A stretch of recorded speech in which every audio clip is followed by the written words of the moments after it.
ప్రకృతి ప్రసాదించిన ఒక చక్కటి తియ్యటి ఆహారం చెరుకు. చెరుకు గెడలు ఎన్ని తిన్నా, చెరుకు రసం ఎంత త్రాగినా పంటికి ఒంటికి ఏ విధమైన హాని ఉండదు. ఇది చాలా మంచిది. కానీ చెరుకుని 6 గంటలు మరిగిస్తే బెల్లం కింద గడ్డగడుతుంది. బెల్లము దోషం అక్కడ. చెరుకుని 17 గంటల ప్రాసెస్ చేస్తే పంచదార బస్తా బయటకు వస్తుంది. 17 గంటల ప్రాసెస్లో మనకి హాని జరుగుతూ ఉంటుంది. కాబట్టి బెల్లము వేరు, పంచదార వేరు. అలా నష్టం వాటికి వస్తున్నదని చెరుకుకు వస్తుంది అనుకోకండి. చెరుకు ప్రకృతి ఇచ్చింది, పంచదార బెల్లం మనం తయారు చేసింది. మన హస్తం పడిందా అది నాశనం.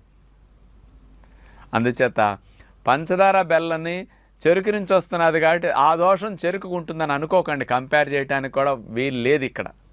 ఇది న్యాచురల్ ప్రొడక్ట్. సంవత్సరం పొడుగునా చెరుకు గెడలు తినండి. అసలు బ్రష్ చేసుకో,